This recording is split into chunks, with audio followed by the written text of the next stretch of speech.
ሩታ ዩቲዩባን ልታቆም ነው። በአሁኑ ሰዓት በማህበራዊ ሚዲያ ላይ መነጋገሪያ የሆነው የሩታ እና አብርሃም መለያየት እውነት ነው ወይስ ሌላ ድራማ? ብዙዎች እንዴት ሊለያዩ ቻሉ እያሉ ይጠይቃሉ። ዛሬ የደረሰኝን አስደንጋጭ የመረጃ እና ከበስተጀርባ ያለውን እውነታ ይዘንላችሁ ቀርበናል። እስከ መጨረሻው ካላያችሁት ግማሽ እውነት ይዛችሁ እንዳትወጡ እስከ መጨረሻው አብራችሁን ቆዩ።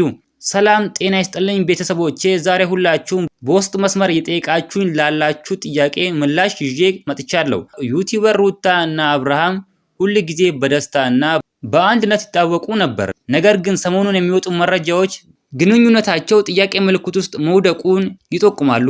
ሩታ ቪዲዮ መስራት ልታቆም ነው የሚባለውስ ምን ያህል እውነት ነው? ሁኔታውን ስንመለከት ሩታ ቀደም ሲል የቪዲዮ መጫን ፍጥነት አሁን ላይ መቀዝቀዝ ይታይባታል። ይህ ደግሞ በደጋፊዎቿ ዘንድ ትልቅ ስጋት ፈጥሯል። አንዳንዶች እንደሚሉት ከሆነ በአብርሃም እና በሩታ መሃል በስራ ጉዳይ ላይ ትልቅ አለመግባባት ተፈጥሯል። ዩቲዩብ ላይ አብሮ መስራት ቀላል ቢመስልም የገቢ ክፍፍል፣ የይዘት ምርጫ እና የግል ህይወት መቀላቀል ውጥረት መፈጠሩ አይቀርም። ምንጮች እንደሚጠቁሙት ሩታ የራሷን ፈጠራ ነፃነት ትፈልጋለች፣ ከአብርሃም ጥላ ስር መውጣት ትፈልጋለች የሚል ወሬዎች አሉ። ነገር ግን እስካሁን ድረስ ሁሉም በይፋ የሰጡት ማረጋገጫ የለም። ይህ ዝምታቸው ደግሞ ወሬው እውነት እንዲመስል እያደረገ ነው። ታዲያ ሩታ በእውነት ዩቲዩብ ታቆማለች? ከአብርሃም ጥላ ስር መውጣት ትፈልጋለች የሚል ወሬዎች አሉ። ነገር ግን እስካሁን ድረስ ሁሉም በይፋ የሰጡት ማረጋገጫ የለም። ይህ ዝምታቸው ደግሞ ወሬው እውነት እንዲመስል እያደረገ ነው።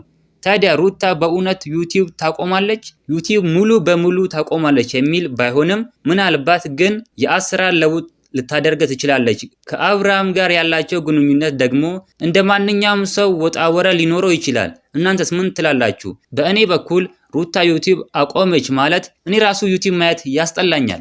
ሩታና አብርሃም መለያየታቸው ለዩቲዩብ ቻናላቸው እድገት ይጠቅማል ወይስ ይጎዳል? ሩታ ብቻዋን ቢጀምርስ ይሄ የሚደገፍ ሀሳብ ነው? ኮሜንት ላይ ጻፉልኝ። እንደዚህ ትኩስ መረጃዎች ቶሎ እንዲደርሷችሁ ቻናሉን ሰብስክራይብ በማድረግ የዚህ ቤተሰብ አባል ይሁኑ።